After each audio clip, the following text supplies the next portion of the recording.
Welcome to Best Replays of the Week. I'm Luke Neller. In today's episode we have an invader with perfect timing, an E25 using his minigun to the max, and several T-54s giving the enemy teams a cockroach problem. Let's watch!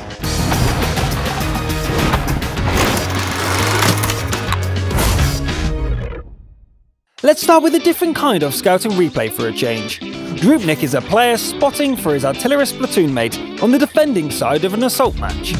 Droop is driving the nippy and surprisingly well protected LTTB. Of course, that armor won't count for much in a tier 9 game like this one.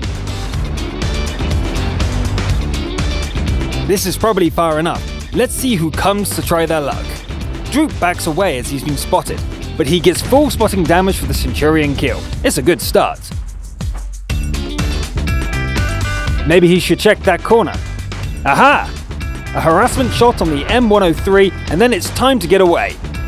The enemy artillery is on the ball, but the shot misses. Is it still there? Yep, looks like it. The enormous gun barrel on the LTTB is not just for show, and Droop starts dealing out the pain. The IS-8 is tough and makes itself a difficult target. Droop decides to get closer, but his artillery buddy makes the problem go away instead. Now is a good time to deal with the IS that was detected earlier. A return shot clips the optics, but other than that, it's an easy kill. Whoa, that was close! The enemies have such an artillery-heavy force, it's worth taking the risk to spot them.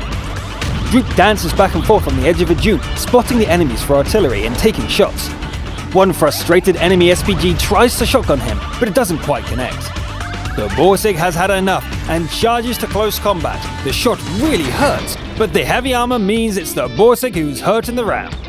If the TD connects again, it's all over. Droop hammers his foe as fast as the loader can manage and dodges the second shot. That was close. The Strittimal gets taken out as a dessert.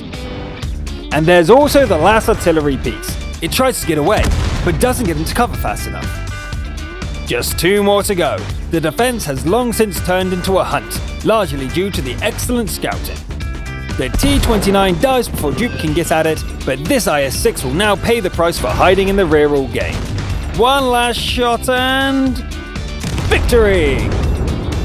That was very nice aggressive scouting, and it turned the defense into an assault. Well played, Droop. The invader can snatch victory from the jaws of defeat. Silver Ranger 2005 and his Hellcat attempt to do just that in the next replay. The standard battle is played on Pearl River and Ranger is in the bottom tier. He heads north at full speed and turns towards the map center before meeting any enemies. Oh my, that is a lot of bad guys. Ranger takes a drive-by shot and keeps going. Now what? It looks like he's through the enemy lines and they seem to have left their rear unguarded. Behind the step. Well, hello there. The SU takes cover and Ranger pushes on towards the base. Here's the capture zone and the score is 0-8. There's just one chance to win this now. Ranger finds what cover he can and waits. 47% capture and it's 2 against 11. Moments later, an enemy defender is spotted and it's a tier 8 heavy. The field is full of enemies. Ranger punches a hole in the WZ and dodges a pair of shots. His next hit kills the heavy and the capture is at 100. Another dodge! The ally dies and Ranger takes a hit, but the capture is finished. Victory! Talk about winning by the narrowest of margins. The score looks modest, but that was an amazing capture. Well done, Invader. Next we have a double act by a pair of T-54s. Captain Chandler and Butchie 1000 fight back to back in the Arctic region. The 2 cockroaches head north with about a third of the team. The first encounter is with a bulldog, which is quickly dealt with. The boys keep going, taking on a KV-5 and a Super Pershing at the checkpoints. Aside from cutting Chandler's track, the enemies can't seem to hurt them at all.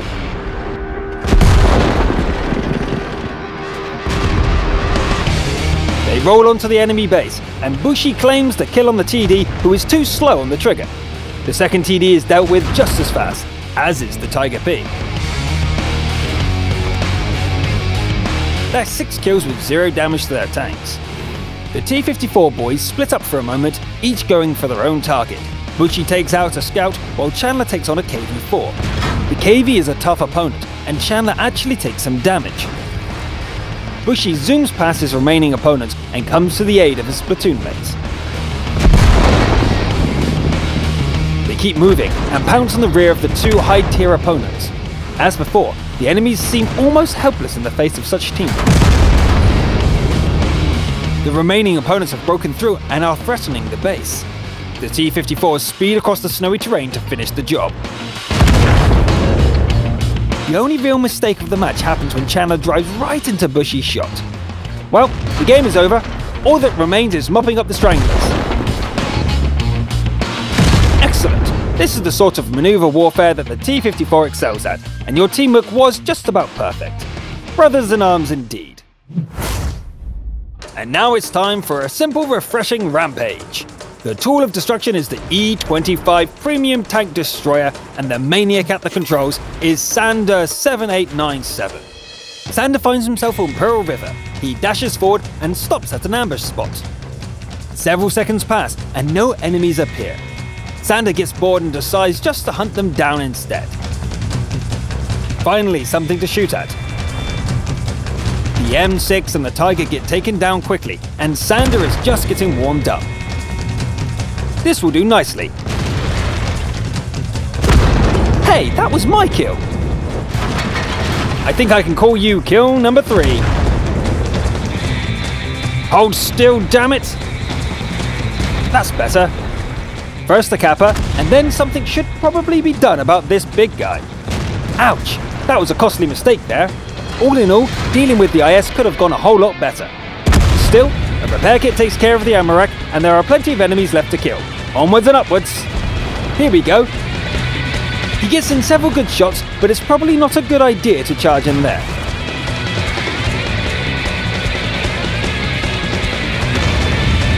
Sander takes care of the arty, and then goes on a road trip around the map.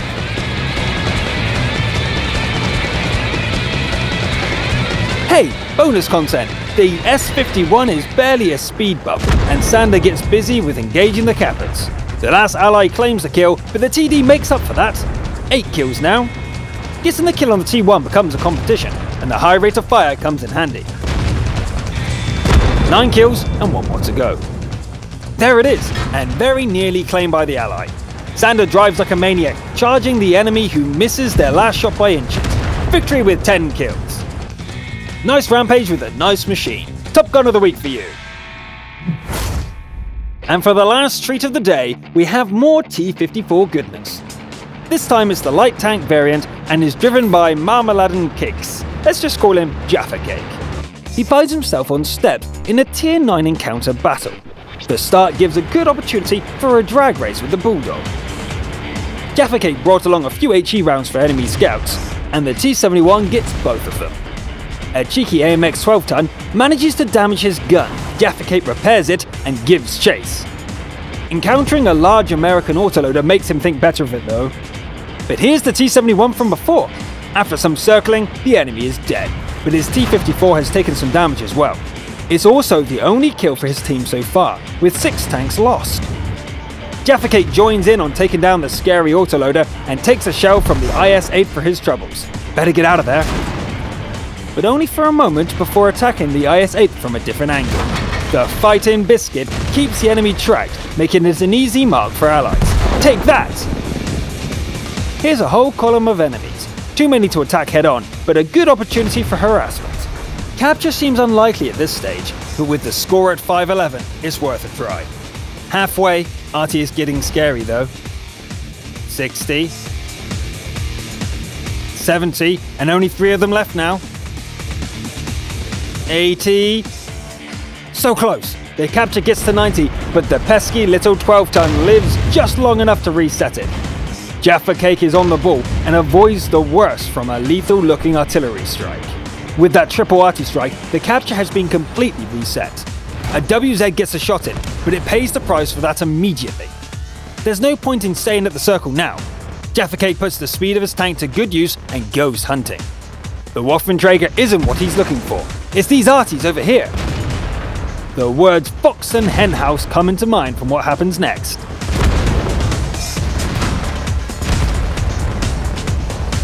No more arty threat, but the allies in the circle are getting overrun. Jaffa Cake can't race to the rescue either, with the monstrous TD waiting to ambush him. The allies are dead, it's all up to him now. The enemy TD has a lot of health left, and all it needs is a single hit to end this.